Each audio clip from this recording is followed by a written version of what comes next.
Gjvar. I'm the ED of Capitol Area Reentry Program, known as CARP. And I think, in a normal day, nothing is ever normal. It just depends on the day. We operate in so many different facets here, especially with our mobile outreach program. And so, like, today is Friday, and the outreach team is delivering syringes to the most rural areas of the parish. And so, we service 7 parishes, including East Baton Rouge. And so, it's East Baton Rouge Parish and the surrounding parishes. And those that don't have adequate transportation, we went back and forth on how to provide equity and how to make sure that folks could get the life-saving resources and the necessary resources to be safe. And that was that we needed to deliver. And so that's what we do with our mobile unit is we create routes in the most rural areas, and we make sure that we take the materials to those individuals. And that happens on Mondays and Fridays, and soon to happen throughout the week as we get our new mobile unit in the next couple of weeks. And so I'm really excited about that. And then our mobile unit also sits in high prevalence overdose zip codes. And so those zip codes with a lot of overdoses, we make sure that we're in those areas to make sure that folks don't have to get on the bus or carpool or try to find transportation when, that's an added trauma or added stressor to them. And so, and we see a lot of people in their communities. And so really meeting people where they are in their communities, and allowing them to access all of the supplies and services that we have here in our main office. So I think that's really, really excellent and cool, because we see almost 100 to 150 people a day out there, and we're out in those communities Tuesday through Thursday from 10 to 2 p.m. And so, access is always the most important thing that we do. Is how do our guests, because we call everyone guests, how do our guests have access to these materials?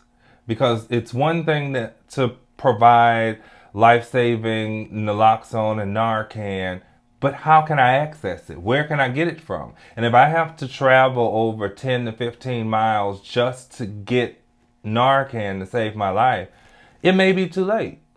And so, we pride ourselves in making sure we're putting boots on the grounds in community. And so with our staff, who are people with lived experience, they are out there talking to their peers, talking to their fellow community members, and making sure that they have all of what they need and the access to everything that they need. Tell me your story. Well, my story is a little bit different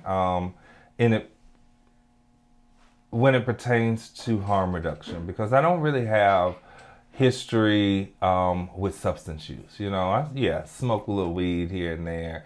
Who doesn't? Well, there's a lot of people that don't. So let me not say that. That's stigmatizing everybody, and that's what we don't want to do.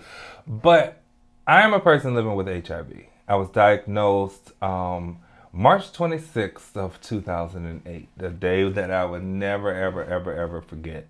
And I was attending school at Southern University when I got my diagnosis. And I went with one of my best friends because they wanted to go get tested, but they didn't want to get tested themselves. And I was just tested 6 months prior to that. So I'm like, okay, yes, I'll go with you. I'm good. I'm making sure that I'm wrapping up. I'm making sure that I'm doing my due diligence.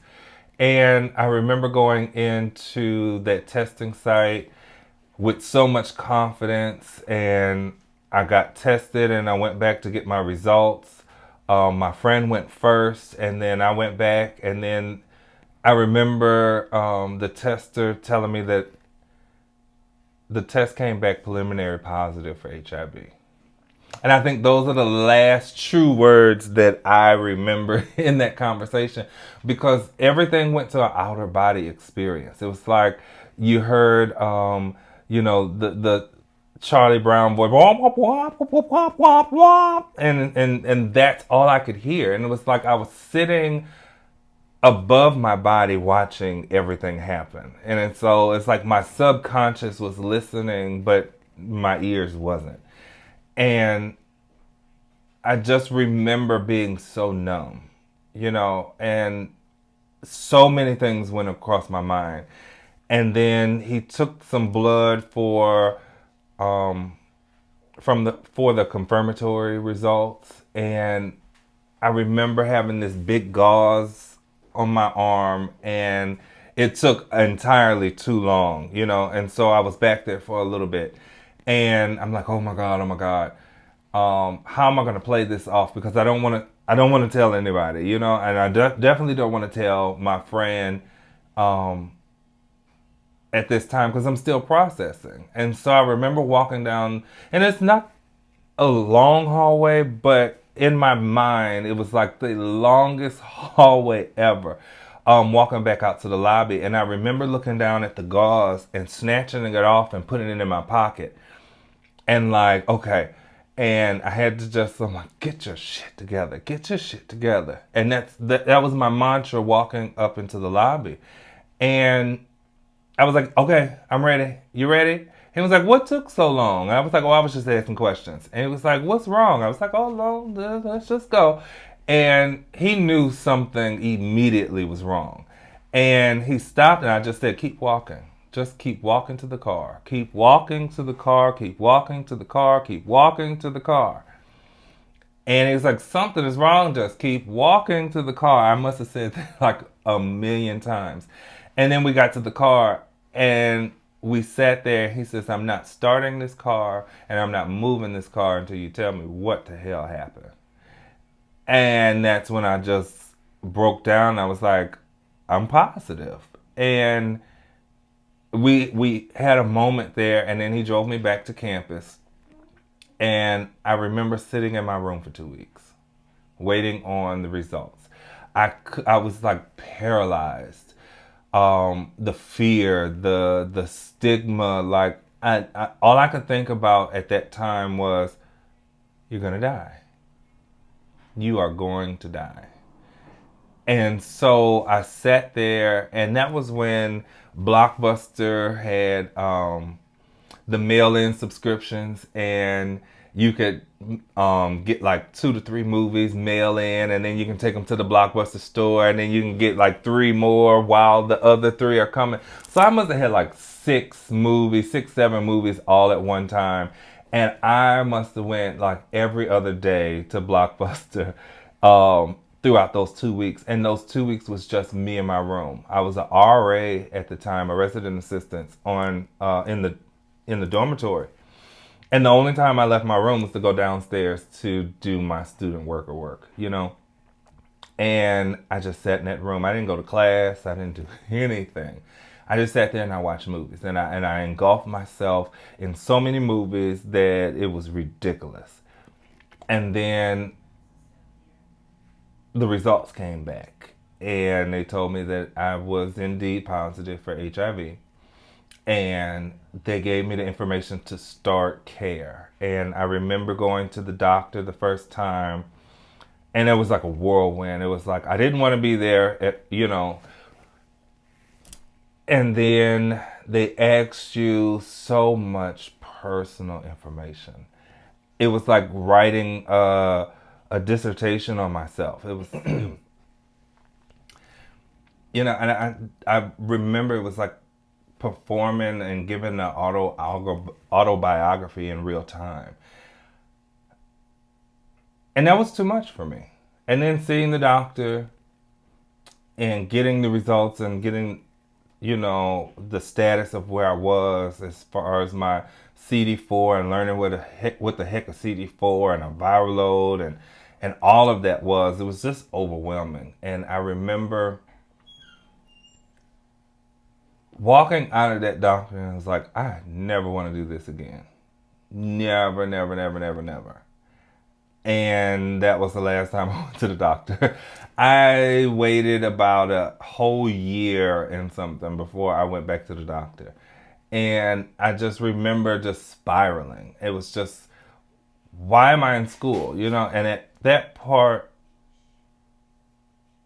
in time, I was still an architect student, and I was thinking about switching over to business management, and I just couldn't get my stuff together. And so I just started dodging classes because I'm like, what do I need? What do I need this degree for now?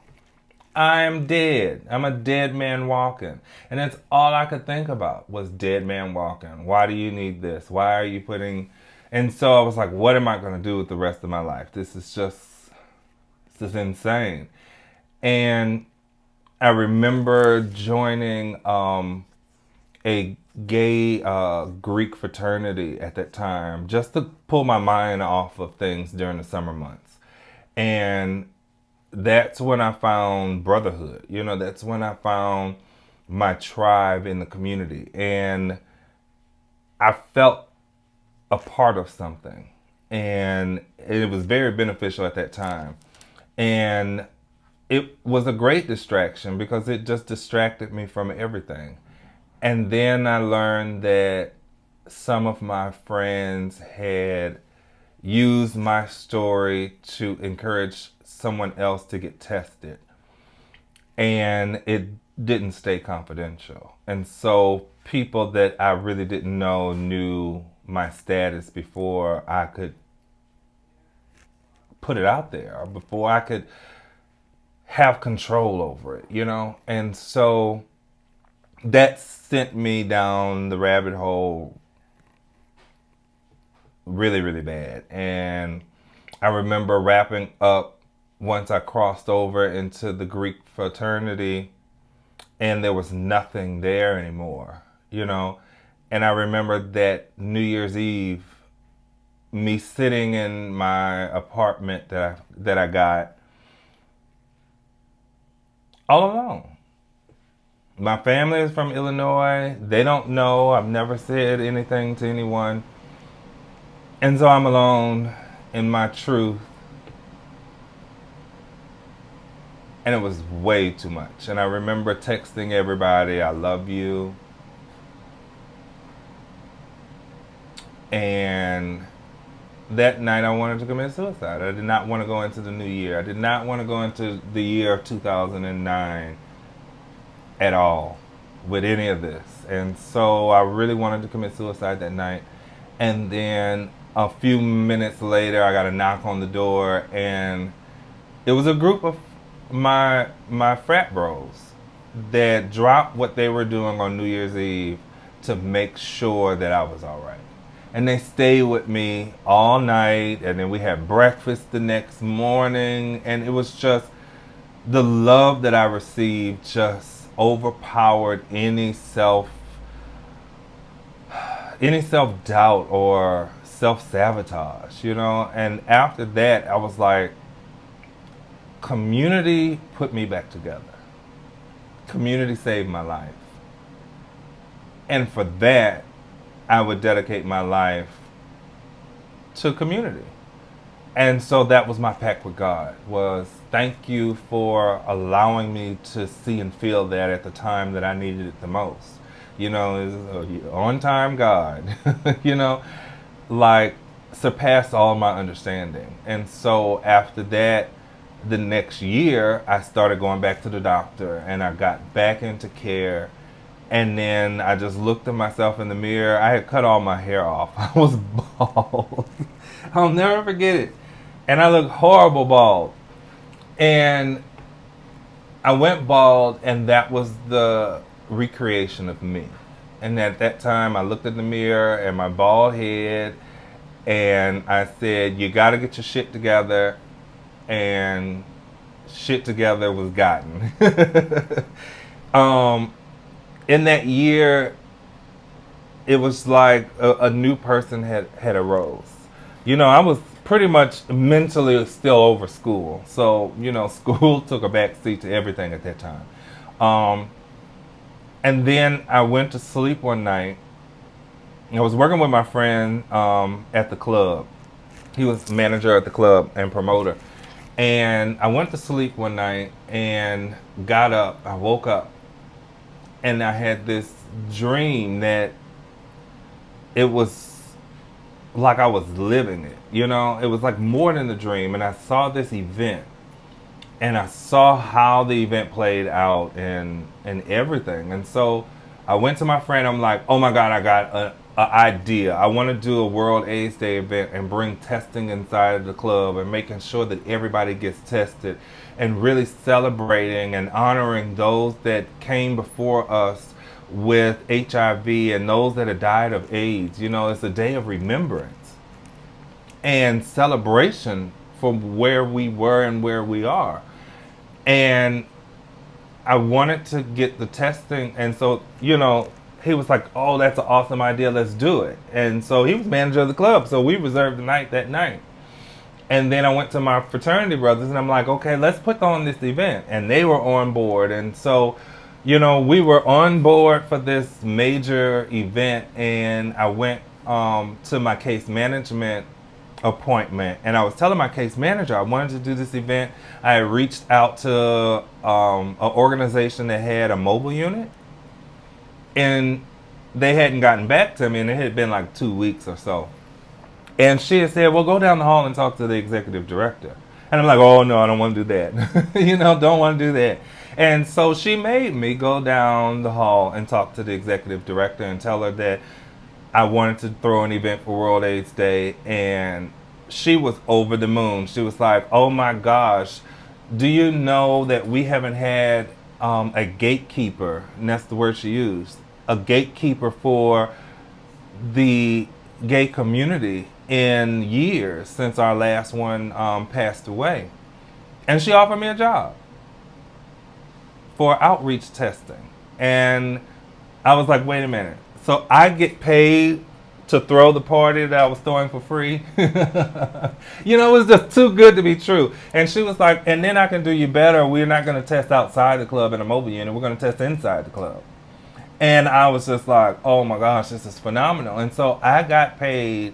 I was an independent contractor with that organization. And I got paid to throw that party. And we had standing room only in that party. It was so many people. The impact was felt. There were so many people tested.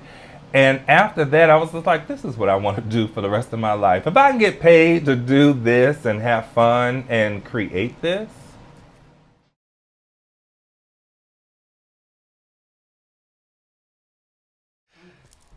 We are going to have the privilege to hear Sonya's story. We're going to walk next door in her office, and we will be back in a flash.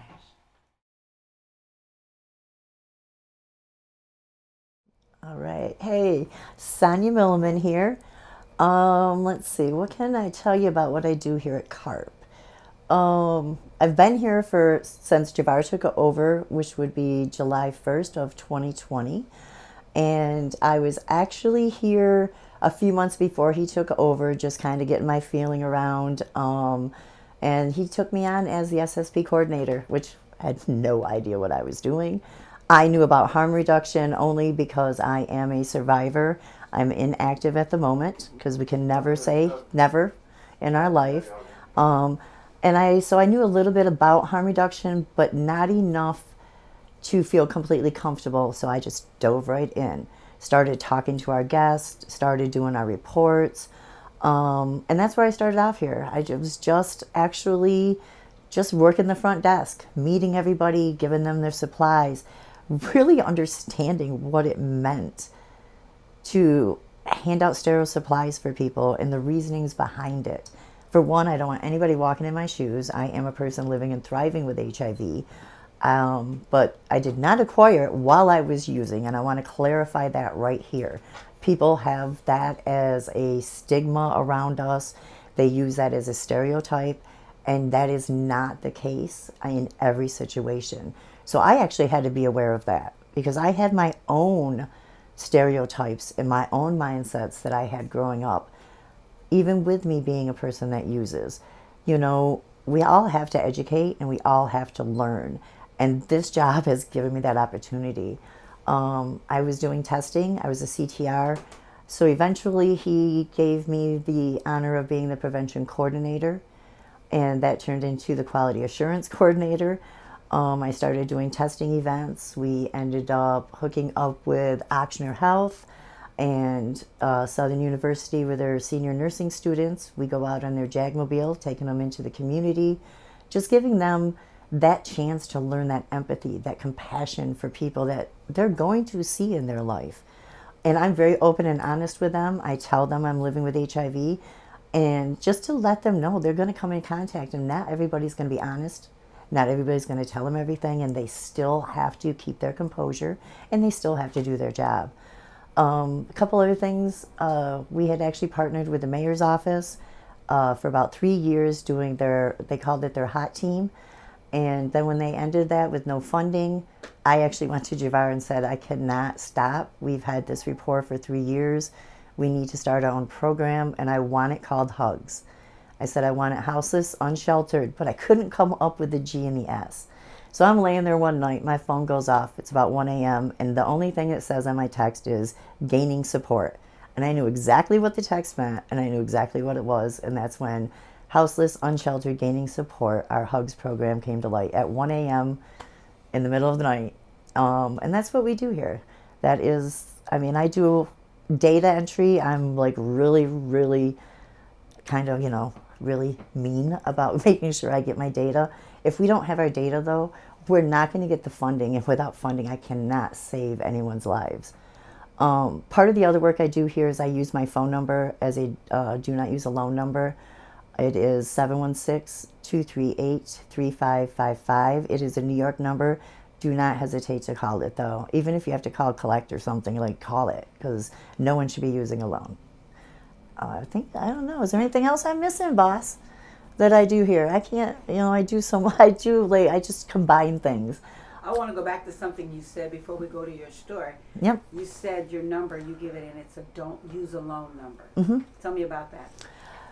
Well, about 4 years ago now, I got the phone call on December 11th, and it was the worst call I could ever have gotten. My son actually was found, and he's not my biological son. He's my nephew, but I raised him. He's my child. I got the call stating that we had lost him due to an overdose. He thought he was taking a crushed up hydrocodone pill, and it was 41 milliliters of fentanyl. He was alone, and nobody found him for 2 days. So I can be on the other end of the phone. I've done it. I will sit there. You can go do what you do. Just come back, because if you don't come back, I'm going to send somebody to you, because we cannot keep losing our children. We cannot keep losing our sisters, our mothers, our brothers.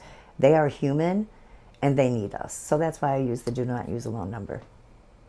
Right. And that I try to teach the staff, that I try to teach everybody that aspires to be, is do something for the movement, not the money. Because when you move, the money will find you. Hey baby, we gon' be straight. This Christmas came late. I know it's hard to take. Let me make up for this day. Cause ooh, child, things are gonna get easier. Ooh, child, things will get brighter. And I know you've been through a lot, so much pain it won't stop. Feel like your heart is shot. Feel like I'm stuck in a glass, suffocating, I can't breathe. Help me get out of here. And I'm just trying to find my way out the storm right now. A whole lot's going on in this world right now. Everything's gonna be alright. Everything's gonna be alright. Everything's gonna be alright. When the morning comes, it'll get much brighter.